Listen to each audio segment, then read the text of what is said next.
को लेकर कांग्रेस आपत्ति दर्ज कर रही है। वो कह रही है कि एक व्यक्ति 6,000 से ज़्यादा नाम दर्ज कर दे रहा है, जबकि 5 का अधिकार है, और फर्जी दर्ज की जा रही है, विधायकों के नाम पे दर्ज की जा रही है कि वो यहाँ के नहीं है। आपका क्या कहना है? देखिए, पहली बात तो यह है कि SIR में बहुत सारे नामों पर आपत्ति आई है। हमारी भी उसमें शिकायत है कि हमने भी उनका निस्तारण करने का प्रयास किया। हम भी उस प्रक्रिया से कहीं ना कहीं प्रभावित हैं, और हमने भी कहा है कि भाई आपको जो छोटी मोटी आपत्तियां लग रही है उसका निस्तारण कर देना चाहिए, क्योंकि इस देश के हर नागरिक को मताधिकार का अधिकार है। उसको मताधिकार का प्रयोग करना चाहिए, और हमारी भी जिम्मेदारी है कि हम हर आदमी को मताधिकार का अधिकार दें, उसको मतदाता सूची में सम्मिलित करें ताकि अपने मताधिकार का प्रयोग कर सके। तो शिकायत सिर्फ कांग्रेस की है, इस बात को नकार दीजिए। ये हमारी भी शिकायत है। ये अलग विषय है कि कांग्रेस विपक्षी दल है तो वो उस पर होल्ला कर सकते हैं, वो निर्वाचन आयोग भी जा रहे होंगे, तमाम बातें कर रहे होंगे। हमको भी सत्ताधारी दल है तो हमको जहाँ प्रस्थान है वहाँ पर अपनी बात रख रहे हैं, लेकिन शिकायतें हमारी भी हैं, ये कांग्रेस को मानना चाहिए। दूसरा विषय कि कौन सा वोट कट रहा है, कोई भी आदमी एक क्लेम नहीं कर सकता कि ये मतदाता मेरा है, क्योंकि मतदान गुप्त होता है। तो वोट अगर कट रहा है तो ये कोई जरूरी नहीं तो कांग्रेस का ही कट रहा हो, किसी का भी हो सकता है। तो एक नैरेटिव बनाने की कोशिश कांग्रेस कर रही है, इससे ज्यादा कुछ नहीं। क्या फॉर्म 7 जो 5 का अधिकार देता है उससे ज्यादा का अधिकार भी देता है? ऐसा फॉर्म 7 में दो स्थितियां हैं। जो BLA 2 है 50 तक की आपत्ति कर सकता है, और जो सामान्य व्यक्ति है वो 5 तक की आपत्ति कर सकता है। अगर उससे ज्यादा वो आपत्ति करे तो स्वतः निरस्त मानी जाएगी। बहुत ही सिंपल है। वो 50 से ज्यादा करे तो स्वतः निरस्त मानी जाएगी। और अगर उन्होंने मान लो आपत्ति की भी है तो उसमें बाकायदा मौका मिल रहा है कि आदमी साबित करे, वो दस्तावेज है उसमें कि भाई ये गलत आपत्ति है, मैं ठीक हूँ, मुझे मतदाता होना चाहिए। एक प्रक्रिया है, उसमें पैनिक होने की जरूरत नहीं है। मेरे ऊपर भी आपत्ति आई थी, मैं भी तो विधायक हूँ। मेरे घर में मेरे पूरे परिवार पर आपत्ति लग के आई।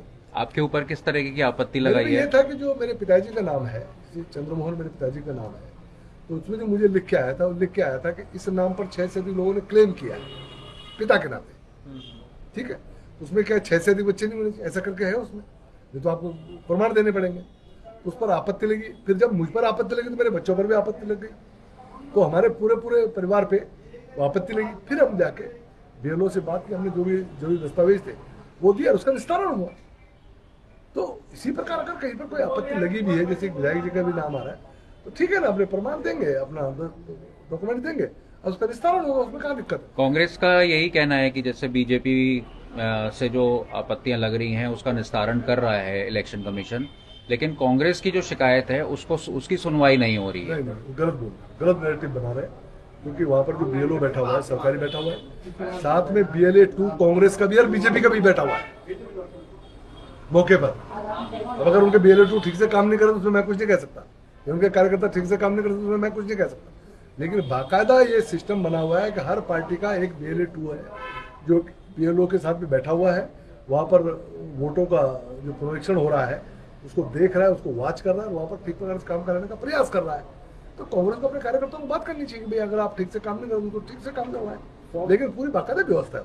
फॉर्म 7 में एक नियम होता है कि जैसे आपत्ति लगाई गई तो उस आपत्तिकर्ता का नाम, नंबर, वो सारी एक आइडेंटिटी रिवील होती है। ठीक है। तो फॉर्म 10 में जब रजिस्टर होती है जाके, तो फॉर्म 10 में जब खोजी जा रही है तो वो गुमनाम आपत्तिकर्ता मिल रहा है। कई जगह पहाड़ में हुआ, यही नीचे की मेरा ये मानना है, अगर इसको कैसे मतलब मैं इसको व्यवस्था का प्रश्न है, तो व्यवस्था ये है कि अगर मान लो आपत्तिकर्ता का आइडेंटिफिकेशन नहीं हो पा रहा है तो आपत्ति स्वतः ही निरस्त मानी जानी चाहिए, मेरा ऐसा मानना है। मुझे लगता है व्यवस्था होगी भी, क्योंकि जांच करेंगे। अगर मान लो मैं आपत्ति करता हूँ तो मैं उस वोटर लिस्ट का हिस्सा हूँ, तो ही मेरी आपत्ति वहां पर इंटरटेन होनी चाहिए, नहीं तो नहीं होनी चाहिए। ठीक है ना, तो ये व्यवस्था का प्रश्न है। अगर ऐसे कुछ करनी है तो ठीक करनी चाहिए निर्वाचन। जैसे कि आपने बताया अभी कि BLO 2 जो है वो 50 आपत्ति लगा सकता है और आम आदमी 5 की तक की लगा सकता है। जिन जगहों से 6,500 या 1,000 से ज्यादा आपत्ति आ रही है, आपने कहा कि उस पर कार्रवाई होनी चाहिए और हो भी रही है, लेकिन अगर उस पर कार्रवाई नहीं होती है तो आप मानते हैं कि इसकी पूरी जांच होनी चाहिए इन रिकॉर्ड्स की? दो तरह की व्यवस्था है जी। एक तो जब मैपिंग हुई है तो मैपिंग के बाद की निर्वाचन की आपत्तियां हैं, तो BLA 2 की आपत्ति नहीं, निर्वाचन की आपत्ति जिसके निस्तारण की बात मैं कर रहा हूँ। एक दूसरा आपत्ति जो हो रहा है फॉर्म 7 के माध्यम से, वो ये हो रहा है कि भाई ये व्यक्ति वोटर नहीं है, वो वोटर उसको आपत्ति कर रहा है, वो दूसरी आपत्ति। तो जो निर्वाचन की आपत्ति उसका स्वतः ही निस्तारण होगा, उसकी प्रक्रिया है, वो कर रहे हैं सब लोग। अगर मैं आपत्ति कर रहा हूँ, मानो कोई वोटर आपत्ति कर रहा है, तो 5 तक का उसका अधिकार है, या BLO 2 है तो 50 तक का कर सकता है। तो उसकी बाकायदा एक व्यवस्था दी गई है कि मान लो मैंने आप पर आपत्ति की है, तो आपसे पूछा जाएगा कि भैया आपके खिलाफ आपत्ति आई, आप बताइए आप है कि नहीं है। तो आप अपने दस्तावेज देंगे, हाँ नहीं मैं ठीक हूँ और मैं यहीं का मतदाता हूँ, ये मेरी डॉक्यूमेंट्स हैं, और वो ठीक कर दिया जाएगा, आपत्ति का निस्तारण हो लेकिन जाएगा। विधायक जी, शिकायत इस तरीके की भी आ रही है कि जो जिसके ऊपर आपत्ति लग रही है वो तो आ रहा है, जिसने आपत्ति लगाई है वो नहीं आ रहा है। नहीं यार, तो निरस्त हो जानी चाहिए, मैंने पहले भी कहा ना। एक सवाल ये, बीजेपी कांग्रेस को इतर रखते हुए जो वोटर का अधिकार है, जिस तरीके से आपत्ति लग रही है उसको नोटिफिकेशन जाना चाहिए। अब पहाड़ की स्थितियों से आप वाकिफ होंगे कि जैसे लोग हैं, पहाड़ में दिक्कतें होंगी, पहुंचना, वहाँ तक नॉट मैं कि पहाड़ इवन देहरादून के देहरादून में भी है, इतना बड़ा क्राउड है, वहाँ जो तक नहीं पहुंचना पहुंच मुश्किल सकता है, तो कहीं ना कहीं उसका एक सरलीकरण होना चाहिए कि व्यवस्था बने कि ये जिससे मैं लगातार बोल रहा हूँ, जो बात आप कर रहे हो मैं भी बोल रहा हूँ। मैंने कहा ना कि आपत्तियों का निस्तारण होना चाहिए, और छोटी मोटी आपत्तियों को कहीं ना कहीं आपको ठीक कर देना चाहिए, लोगों को ज़्यादा परेशानी ना हो। क्योंकि सबसे बड़ी बात क्या है ना कि व्यक्ति का मताधिकार का प्रयोग कैसे होगा, नहीं तो वो हमारा अधिकार है भाई, हमारा जन्मसिद्ध अधिकार है। हम इस देश में पैदा हुए हैं, मान लो हम 18 साल के ऊपर के हुए हैं, तो हमारा मत देने का अधिकार सुरक्षित हो गया।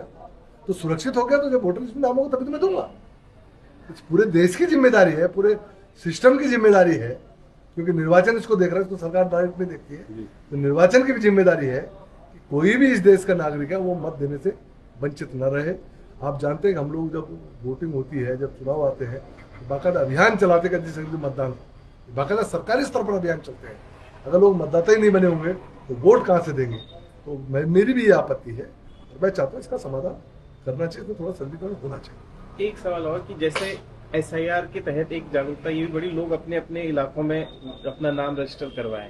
कहीं ना कहीं चुनौती मानते हैं कि जिस दिन वोटिंग होगी, आपके जो एक लंबा बड़ा वोट बैंक जो है वो पहाड़ों की तरफ शिफ्ट हो रहा है, तो मैदानी इलाकों के देखिए क्या है, थोड़ा सा इसमें एक भ्रांति लोगों ने फैलाई। जो हमारे शहरों में लोग आए हुए हैं, कुछ लोग कहते हैं हम साहब पहाड़ में मतदाता बनेंगे, कुछ में क्या परिवार ने कहा तुम 2 वहाँ बन जाओ, हम 2 यहाँ बन जाते हैं। ऐसा भी हो रहा है। उसके पीछे लोगों ने जो लॉजिक जो सामने आया, तो मैंने पूछा भाई क्या लॉजिक है इसका, आप रहते यहाँ हैं, रहना आपने यहाँ, वोट यहाँ देते हैं, अब आप पहाड़ पे अगर मतदाता बन जाएंगे तो क्या आप वोट देने पहाड़ जा पाएंगे। उनका लॉजिक ये था कि साहब लोगों को 2 बातें कहना है। एक बात तो लोगों ने ये माहौल बनाया कि पहाड़ पे जिन लोगों की जमीनें हैं, अगर वो मतदाता नहीं हो तो कल उनकी जमीनें कोई ले लेगा। एक दूसरा ये बनाया कि अगर पहाड़ पर वोटर कम होंगे तो कल जब परिसीमन होगा तो पहाड़ की सीटें कम हो जाएंगी। ये 2 लॉजिक है। इसमें मेरा बड़ा स्पष्ट कहना है, मैंने समझाया भी लोगों को कि हम कहीं के भी मतदाता हूँ, मेरी मिल्कियत उससे प्रभावित नहीं होती है। आज मैं देहरादून में 6 चुनाव लड़ा हुआ आदमी, मैं देहरादून का मतदाता पिछले 40 साल से। फिर पहाड़ पर मेरी जो पैतृक संपत्तियां हैं, जो मेरी भूमि है, वो तो आज भी मेरी है, वो मेरा परिवार रजिस्टर मेंटेन हो रहा है, तो उसको तो कोई ले नहीं सकता है। मैं यहाँ बैठा हूँ, मैं यहाँ का मतदाता हूँ, और दिल्ली में कोई मैं प्लॉट ले लेता हूँ, उसका दाखिल खारिज वगैरह सब हो रखा हो, वो कौन ले लेगा मुझसे? नहीं ले सकता। तो अगर आपके नाम, आपके परिवार के नाम कहीं पर भी कोई संपत्ति है, तो उस संपत्ति का मतदाता सूची में नाम होने से कोई संबंध नहीं है, वो संपत्ति के आप मालिक हैं, ये लोगों को पहले पता होना चाहिए। नंबर 2, जो लोगों ने इस तरह का माहौल बनाया कि वो पहाड़ में मतदाता बनेंगे तो परिसीमन में पहाड़ की सीटें कम नहीं होंगी, उनको भी मेरा ये कहना है कि सीटों का निर्धारण जनगणना के आधार पर होना है, मतदाता सूची के आधार पर नहीं होता है। क्योंकि मतदाता तो समय समय पर जहां जहां जाता है वहां बदलता रहता है, वहां उसका मतदान स्तर बदलता रहता है। तो मतदाता को आधार बनाकर कोई भी सीटों का परिसीमन नहीं होता है। सीटों का अगर परिसीमन होना है तो वो जनगणना के आधार पर होना है, जो फरवरी में प्रारंभ हो। ये भी दोनों चीज स्पष्ट हो जानी चाहिए कि जो लोग यहाँ रह रहे हैं और वो वहाँ मतदान अगर बना रहे हैं, एक संकट और जरूर खड़ा हो रहा है कि कोई भी आदमी यहाँ से पहाड़ पर मतदान करने के लिए बहुत कम लोग हैं जो खर्चा करके जा पाएंगे, और यहाँ उनका मतदान होगा नहीं, तो मतदान से वंचित रह जाएंगे, वोट प्रतिशत भी कम रहेगा निश्चित। क्योंकि पहाड़ पे जाएंगे ना, यहाँ उनका वोटर लिस्ट में नाम होगा नहीं, तो यहाँ भी मतदान नहीं कर पाएंगे, वहां भी मतदान नहीं कर पाएंगे। तो इस तरह के लोग कहीं ना कहीं लोकतंत्र में समस्या पैदा करने वाले, उनको स्पष्ट हो जाना चाहिए।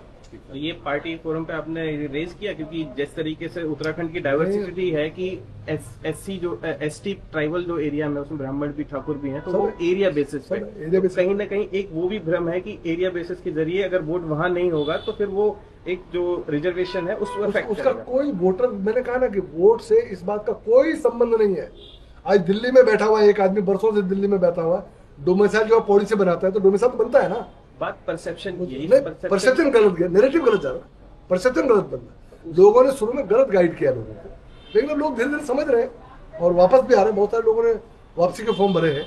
ऐसा मेरे क्षेत्र में हुआ है, जब मैंने लोगों के सामने विषय रखे और मैं जनरल मीटिंगों में जब जा रहा हूँ, पब्लिक मीटिंगों में वैसे भी ये विषय मैंने हर फोरम पर रखा है, तो उसका फर्क पड़ा है, उसका लाभ मिल रहा है। लोग धीरे धीरे करके समझ पा रहे हैं, वापसी आ पा रहे हैं। शुरू में एक माहौल बना था, लेकिन